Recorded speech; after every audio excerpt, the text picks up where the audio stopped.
Regresamos con más del día y tenemos aquí a la doctora Lilian Fonder. La doctora Lilian Fonder es especialista en sexualidad y también en fertilidad y por igual ha sido una abanderada de temas como el tema del Código Penal con que incluya las 3 causales y también con que se eviten estos abortos a mujeres pobres, que son las mujeres que al final de cuentas salen más perjudicadas con un código penal que no incluya las 3 causales. Con la doctora hablaremos sobre este y también sobre otros temas de actualidad. Saludos, doctora, y muchas gracias por estar aquí.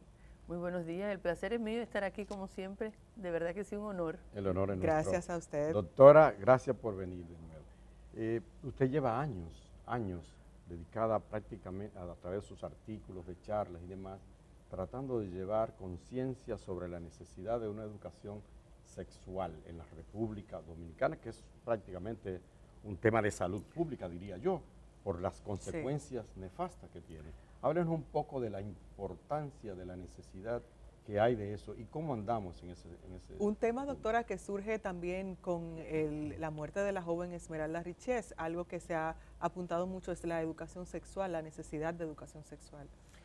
Mira, los derechos sexuales y reproductivos son derechos humanos y República Dominicana es signataria de todos los acuerdos internacionales donde los derechos sexuales y reproductivos son las herramientas que le podemos dar a nuestros hijos, a nuestras hijas, para que se defiendan de una violación sexual, para que se defiendan de un embarazo no planeado o no deseado, para que se defiendan de un aborto que en República Dominicana, por ser clandestino, muchas mujeres mueren. O sea, darles herramientas para que ellas vivan su sexualidad, porque somos seres sexuados y eso tiene que estar claro.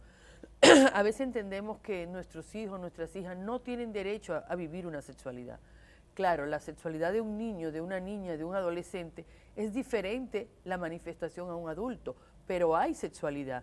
Entonces, darle herramientas para que viva su sexualidad de acuerdo a su edad, pero sobre todo sin poner en riesgo su vida. Por ejemplo, si podemos enseñarle a nuestras adolescentes, hombres y mujeres, que absolutamente nadie, pero nadie puede tocar sus genitales. Pero eso debe ser un axioma que lo aprendan desde pequeñitos. Muchas veces les dicen, no, que en la casa tienen que educarla. Sí. A veces no tenemos desde preprimaria hay que enseñarles. Claro que sí, porque por ejemplo los padres, las madres, no tenemos herramientas para educar a nuestros hijos y nuestras hijas. Entonces, si no tenemos herramientas, ¿cuál es la educación sexual en República Dominicana? El silencio. Por ese silencio, de eso no se habla. Entonces, cuando ocurre un problema, como el caso de la joven de 16 años, sí, Esmeralda, asesinada porque ella está muerta, ella no tenía herramienta para hablar con su mamá o para hablar con su papá y contarle lo que ha pasado. Ni siquiera en medio de la tragedia. No, porque el pánico, el no hablar del tema, paraliza. Es la educación sexual que tenemos en nuestros hogares, pero también en la escuela. Ese tema se brinca, ese tema no se habla. Entonces la educación sexual es una herramienta para salvar vidas. Doctora, y las personas que piensan que cuando se habla de educación sexual, de sexualidad, se está incitando a los jóvenes a que tengan sexo, ¿qué usted le diría? No hay ninguna evidencia de eso sea cierto, todo lo contrario. Cuando se ofrece educación sexual, las y los adolescentes primero tienen herramientas para defenderse y segundo, a la hora de entrar a una relación sexual, porque fíjate que tienen relaciones sexuales y como tienen relaciones sexuales, y ninguna le va a pedir permiso primero a mamá, a papá, ni a la profesora, ni al profesor, antes de tener una relación sexual, si puedo tener relación sexual. Los seres humanos la tenemos y la edad promedio es entre 13 y 14 años. Entonces, cuando eso vaya a ocurrir, tiene que tener la información antes para que entre a esa relación con mayor poder y tenga menos posibilidades de una infección de transmisión sexual, de un embarazo y sobre todo de vivir una violación, de conocer los derechos, de yo poder como persona en cierne, porque estamos construyendo, un adolescente no es un adulto, entonces se está construyendo y lo ideal es que tenga las relaciones, si va a decidir tenerla, con una persona que no le lleve más de 5 años, porque así pueden negociar. Doctora, Olga usted Tavares, tiene... Bueno, sí, Germán. Por favor, Olga Tavares, que es de nuestra asidua televidente, me contaba que en el colegio, cuando ella le pregunta a los muchachos, a ver, tema libre, ¿qué quieren que hablemos? Y muchos hablan de la sexualidad y dice, ¿sabes qué, Germán? Yo le doy la charla, le explica. Pero eso me parece que lo de Olga son excepciones. ¿Qué impacto tiene el tema, hablando de un tema cultural, cierto, el sexo nace y muere con nosotros, pero hay un componente cultural que es el tema de vincular la biología, el deseo, el sexo con el pecado? ¿Qué tanto daño puede hacernos eso a nosotros? Mira, eso forma parte de nuestra cultura judio-cristiana, pero fíjate que muchos conservadores, muchos religiosos, dejan su creencia en la puerta de la habitación. Y lo que pasa en la puerta... Y hacen bien. Sí, lo que pase de ahí para adelante es otra cosa. Yo comprendo personalmente que cada cual tiene derecho a vivir su religiosidad, su filosofía de vida, sus creencias como desee. Pero las herramientas para tú salvar tu vida hay que dárselas a todo el mundo. Porque todos y todas somos hijos de Dios. Entonces no puede ser que si Dios nos dio las herramientas para poder salvarnos, para poder utilizar un preservativo, los dominicanos y dominicanas cuando están en el exterior usan preservativo. Entonces es un tema de que aprende desde pequeñito. Aquí en República Dominicana hablar de un preservativo es promocionarlo. Escandaloso. Entonces no se quiere educar. Hay personas que ocasionalmente por decisión propia pues dan educación. Un país hizo una investigación en el 2017, solo el 7% de las escuelas en República Dominicana daban educación sexual. Wow. Pero fíjate qué educación Solo el 7%. Quiere decir que los profesores tampoco tienen educación sexual. Es que no tienen, pero tú sabes que todo eso está hecho. En República Dominicana el Ministerio de Educación, desde la gestión anterior, o sea, no desde esta, tiene toda la documentación necesaria, avalada por todos los acuerdos internacionales, por todas las instancias de educación y de salud, para educar a los maestros, las maestras, y para educar a los y las estudiantes. Todo está hecho, lo que falta es voluntad política de las gestiones anteriores y de esta, porque es una constante. Pero fíjate que tampoco nos ofrecen métodos anticonceptivos de una manera factible, porque por ejemplo las farmacias del pueblo, Promese Cal, no venden ningún método anticonceptivo, ni preservativos ni condones. Que deberían regalarlo incluso. No hay opción entonces. Entonces sí, en los hospitales, en las maternidades, ahí sí te dan algunos métodos anticonceptivos. Pero ¿qué pasa? Un adolescente no va a ir a un hospital. Un acto sexual no es una enfermedad. No. Es todo lo contrario, Claro. es una evidencia de salud, Claro. en general, y más en las y los adolescentes. Entonces no puede ser que tengan que ir a un hospital a buscar un método anticonceptivo. En las farmacias privadas sí los venden, pero tienen un costo muy elevado para la mayoría de la población. Pero Promese Cal, que es la farmacia de todos nosotros, que nosotros pagamos con nuestros impuestos como medicamento esencial, no incluye ni los preservativos, ni los métodos anticonceptivos, pastillas, ni los inyectables, ninguno. Sí. Y fíjate que son más de 500 y pico de boticas en todo el país. Doctora, usted, a propósito del tema del Código Penal, en 2009, lo tengo aquí, y escribió un libro titulado Las hijas de Nadia.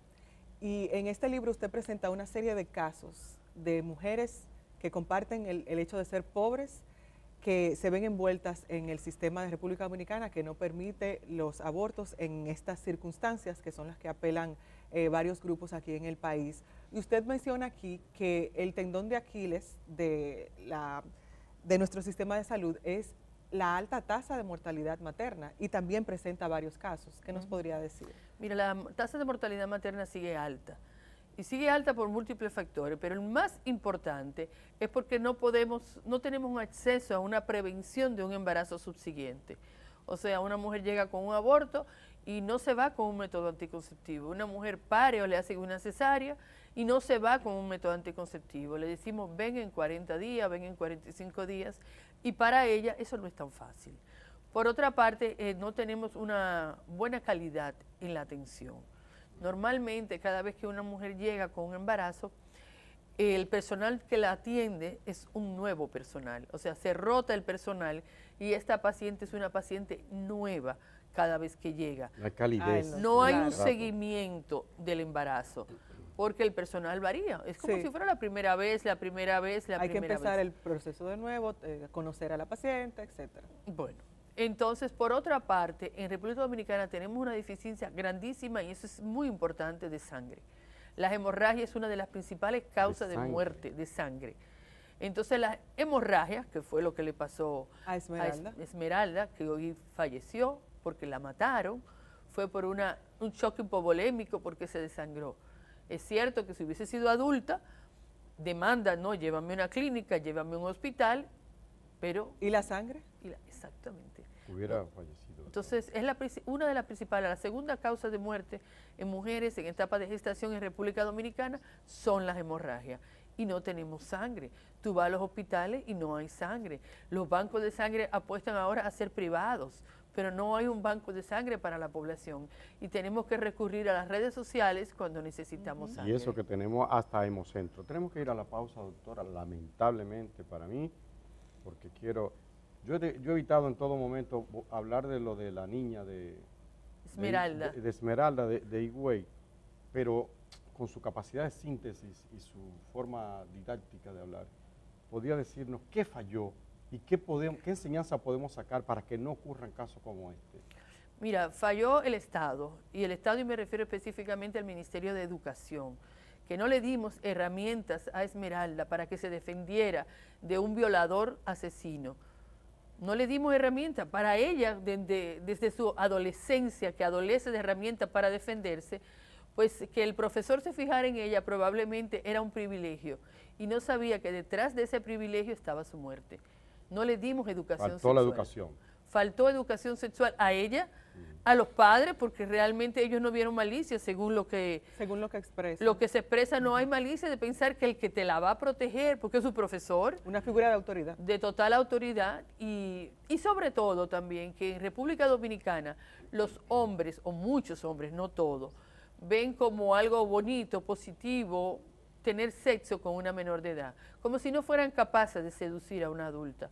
Entonces, tener sexo con una menor de edad en República Dominicana es un delito, pero cuenta con la bendición del sistema, porque lo que más tenemos es casos de violadores con evidencia, como son las adolescentes embarazadas, que llegan con su embarazo como evidencia de que fueron violadas, muchas de ellas, la mayoría, con hombres que le llevan más de 10 o 20 años, y nosotros como sociedad lo consentimos, como Estado, el Ministerio Público lo consiente, el Ministerio de Salud lo consiente, porque llega una niña de 11, 12, 13 años al hospital con un embarazo y nos damos parte al Ministerio Público, tiene que darla a ella. Entonces hay una complicidad del Ministerio de Educación, sobre todo, y de la Procuraduría o el sistema fiscal, el sistema judicial en República Dominicana. Doctora, muchas gracias Siempre por estar corto el aquí. tiempo, Qué familia. lástima, de verdad, qué lástima que tengamos tan poco tiempo con la doctora, porque los planteamientos que presenta son muy interesantes y oportunos.